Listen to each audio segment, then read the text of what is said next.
Ethiopian airlines flight 961 Hind महासागर के ऊपर उड़ रही है। यह अदीस अबाबा से नैरोबी की नियमित उड़ान है, जिसमें 175 लोग सवार हैं। सब कुछ सामान्य लगता है, लेकिन अचानक हालात बदल जाते हैं। 3 हाईजैकर्स जबरन कॉकपिट में घुस जाते हैं। यह एक हाईजैक है, हमारी बात मानो वरना तुम्हारी जिंदगी यहीं खत्म हो जाएगी। वे पायलट को मजबूर करते हैं कि विमान को हजारों मील दूर ऑस्ट्रेलिया ले जाए। पायलट समझाने की कोशिश करते हैं, लेकिन हाईजैकर्स मानने को तैयार नहीं। ईंधन खत्म हो रहा है, नीचे अंतहीन महासागर फैला है, समय तेजी से निकल रहा है। क्या पायलट असंभव को संभव कर पाएंगे, या यह उड़ान हमेशा के लिए तबाही की कहानी बन जाएगी? आइए जानते हैं।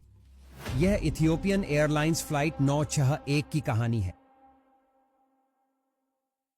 यह अदीस अबाबा इथियोपिया में एक शांत शनिवार सुबह थी। इथियोपियन एयरलाइंस की फ्लाइट 961 उड़ान भरने की तैयारी कर रही थी, जो कई स्टॉप लेते हुए अपने अंतिम गंतव्य अबिजान, वेस्ट अफ्रीका तक पहुंचने वाली थी। इस उड़ान को नैरोबी, ब्राज़ाविल और लागोस में रुकना था, जिसमें इसे कुल लगभग 6186 किलोमीटर की दूरी तय करनी थी। यह एक सामान्य उड़ान होनी चाहिए थी, लेकिन विमान में सवार किसी भी व्यक्ति को यह अंदाजा नहीं था कि कुछ ही घंटों में उनकी जिंदगी खतरनाक हाईजैकर्स के हाथों में होने वाली थी। सुबह 11:09 पर फ्लाइट 961 ने रनवे पर तेजी से दौड़ लगाई और इथियोपिया के साफ आसमान में ऊंचाई की ओर बढ़ी। विमान जब 39,000 फीट की ऊंचाई पर पहुंचा तो ऑटो पायलट को सक्रिय कर दिया गया। इस उड़ान की कमान 42 साल के कैप्टन अब्बाटे के हाथों में थी। वे बहुत अनुभवी पायलट थे। उन्होंने 11,500 घंटे से ज्यादा उड़ान भरी थी और उड़ान के हर पहलू को अच्छी तरह समझते थे। उनके साथ 34 साल के फर्स्ट ऑफिसर योनस मेकुरिया थे, जिनके पास 6,500 घंटे से ज्यादा का उड़ान अनुभव था। दोनों पायलट बहुत कुशल थे और पहले भी खराब मौसम, तकनीकी दिक्कतों और कठिन परिस्थितियों का सामना कर चुके थे, लेकिन इस बार हालात और भी गंभीर थे। कैप्टन अबाटे पहले भी हाईजैकिंग झेल चुके थे। उनकी 2 फ्लाइट्स पहले हाईजैक हो चुकी थीं, लेकिन हर बार उन्होंने यात्रियों और क्रू को सुरक्षित बचा लिया था। मगर आज की घटना अलग थी, कुछ ऐसा जो दुनिया कभी नहीं भूलेगी।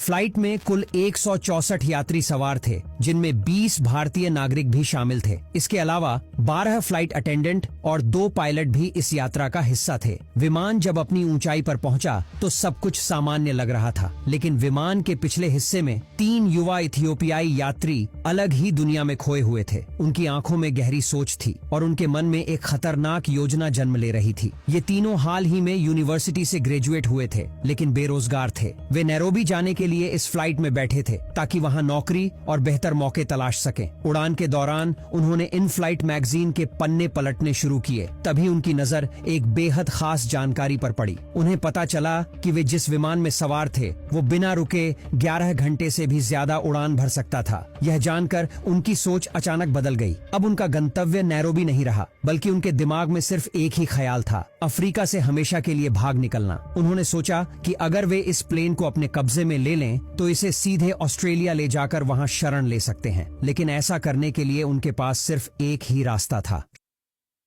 शराब के नशे और अंधे जुनून में उन्होंने एक खतरनाक फैसला कर लिया। अब वे इस विमान को हाईजैक करने वाले थे। अगले कुछ ही पलों में फ्लाइट 961 अब पायलट्स के नियंत्रण में नहीं रहने वाली थी।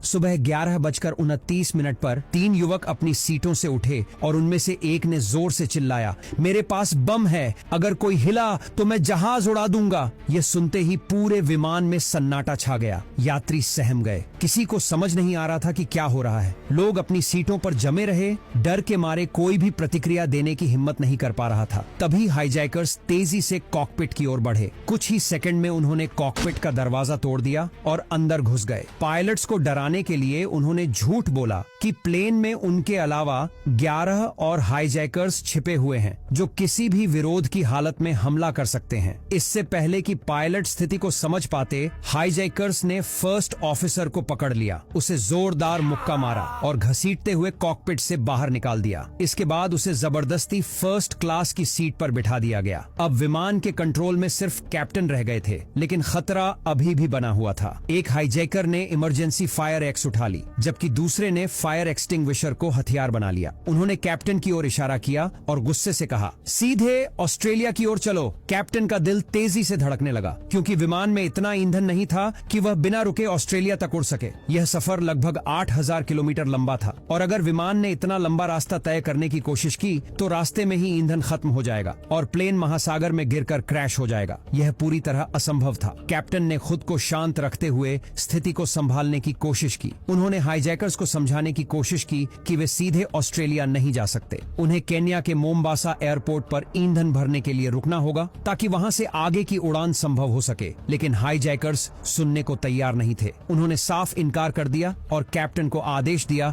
कि वह तुरंत ऑस्ट्रेलिया के लिए उड़ान भरे, चाहे जो भी हो। हर गुजरते सेकंड के साथ हालात और खराब होते जा रहे थे। हाईजैकर्स सच में यह मान बैठे थे कि विमान 11 घंटे बिना रुके उड़ सकता है। उन्हें यह गलतफहमी इसलिए हुई क्योंकि उन्होंने एयरलाइन की इन फ्लाइट मैगजीन में कुछ पढ़ा था, लेकिन वे जानकारी को पूरी तरह गलत समझ बैठे थे। कैप्टन ने उन्हें समझाने की कोशिश की। उन्होंने फ्यूल इंडिकेटर्स की तरफ इशारा किया, जो साफ दिखा रहे थे कि विमान के पास नैरोबी या मोम्बासा तक पहुंचने लायक ही ईंधन बचा है। ऑस्ट्रेलिया जाने का तो सवाल ही नहीं उठता। कैप्टन ने शांत लहजे में समझाया कि थियरी और रियलिटी में बहुत फर्क होता है, लेकिन हाईजैक